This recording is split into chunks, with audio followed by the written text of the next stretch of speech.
Good morning. Good morning, boss. I'm Rachel. And I'm Carl. And you're watching Happy's Lawn Care and Landscaping. And there's a lot of leaves out my window. There's a lot of leaves, you guys. Wow, did that tree just lose all the leaves? Like, all of them. Boom. With that cold. Which is weird because the cherry in the front usually loses them all first, but... There's a lot of leaves. So, I'm going to give him, because this front yard is very, very new, so I don't think that we're going to mow that. And that doesn't have a ton of leaves there. Well, it does right in the front. So, I'm going to start over there, and I can blow the leaves with my mower. And I'm going to start down here by blowing the leaves out so Rachel can mow. I'm not going to do any mowing on Actually, the first thing I'm going to do is I'll blow some over into Frank's yard so that we can mulch them back up in between, you know. So Carl might do a little bit more mowing than he normally would at these properties because he's the one with the chute blocker and we didn't bring the bagger with us, so. But we'll get it done. Yeah. It'll be quick. I think it'll take us probably an hour and 20 minutes to do these two and probably 40 minutes at the next one. All right. So not a bad day. And then we might do one more, I think, and then that'll be it. So let's go so that I can make it to the last one. Okay, let's go. That is a lot of leaves. Yeah, there's a lot of leaves. So I will get to blowing. Rachel will get to mowing. I don't think this mower's... I have to jump this mower. Oh, you think it's gonna come again? Maybe we'll get lucky. It's weird to jump it and it starts up after I use it for a little while, so maybe the battery's not that good.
I wanted to take you on a little walk real quick. And as you can see, we're not getting every leaf. We're coming back. So you've seen all them leaves. We didn't pick up one leaf. Our main goal was to get everything off the lawn, mulch it up. You've seen we blew it back. But look, you see how green this lawn is? Same thing in this development. These two lawns, the front of this one and the back of this one, and we don't treat the whole yard over there, but from the back of the fire pit forward, everything's green. So I'm kind of excited with the little bit of warm weather we've had, and we're supposed to get 2 inches of rain this weekend.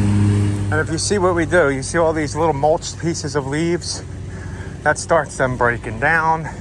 It'll help keep the lawn from drying out completely if we get any rain, and it's good minerals and nutrients. Then when the leaves come down, so we'll probably come back, I'm gonna say in about 10 days, and we'll get the rest of the leaves that come down here. As you can see, these, we'll get the rest of these leaves, and then it might be just one more final cleanup where we come and blow all the beds out of leaves and then mow everything up again, and then weed eat and edge everything. So let me go help Rachel, and then we'll be off to the next one. That might be the last one we do. It's fall. These take longer. We're gonna be at 1 hour and 30 minutes on these two, but that's not bad because this one, I think it's 65 to mow, so it'll be 130 for this one. And then that one might be 62 to mow. That'll be 120. So not too bad. Some people just wait to the end and charge $500 to $800 for a leaf cleanup. By the time we're done, we're either making a little bit more than picking them all up one time, no dump fees, or about the same, so because everything's a double mow.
We're not trimming. Look how green this is. Nice. Nice, nice, nice, guys.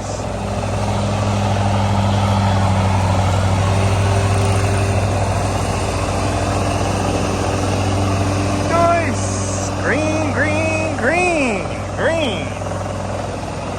I love it. Gotta love it, right?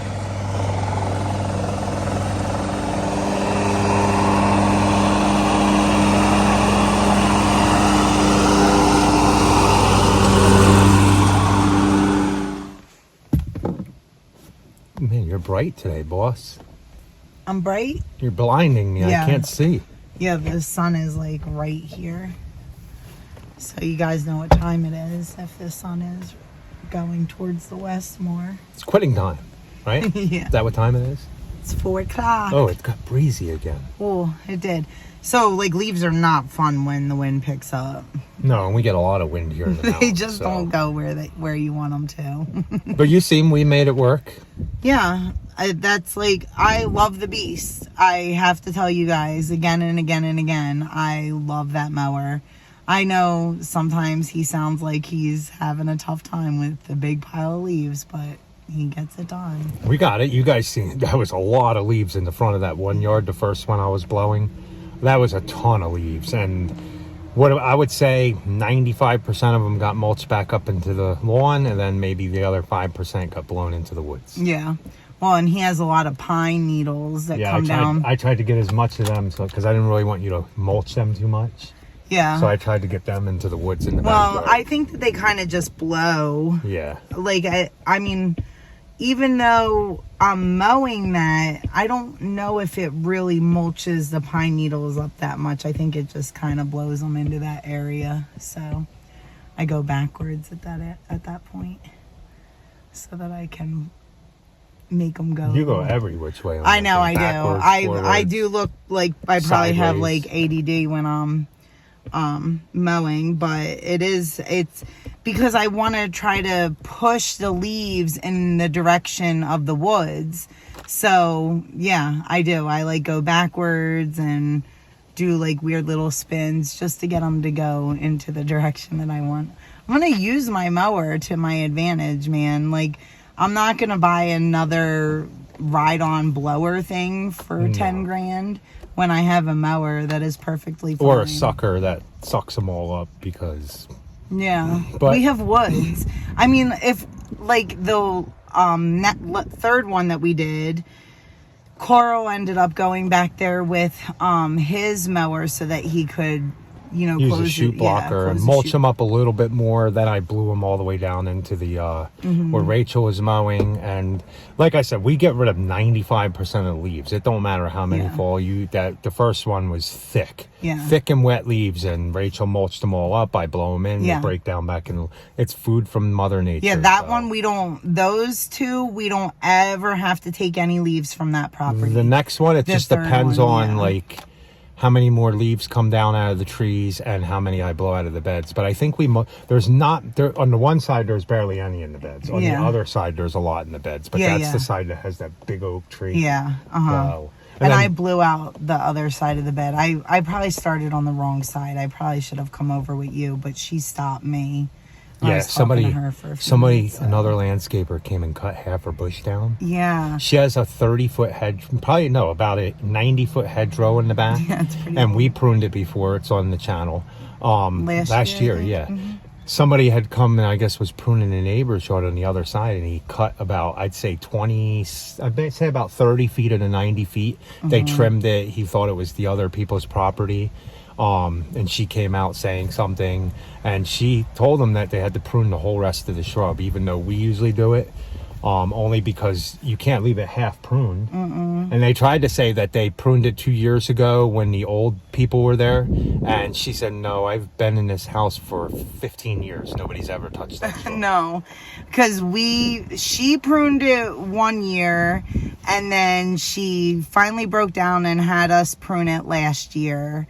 And she was going to do every other year then because of the cost. It's a very big hedge. So, She was going to do every other year. So what would you guys do in that instance? I mean, we're thankful that it didn't happen to us, but we also make sure, because when we did prune that hedge, we still notified the neighbors around, just because we knew at times we would have to go onto their property to get debris or And the whatever. one neighbor behind said, oh, it was fine to go on there, his property, and do it. But then when we started pruning, he asked if we could not go in the back and prune on his property, remember? Yeah. Mm-hmm. So all we did was hack off the top, level it, and her side. Yeah. And we left the other side in his yard.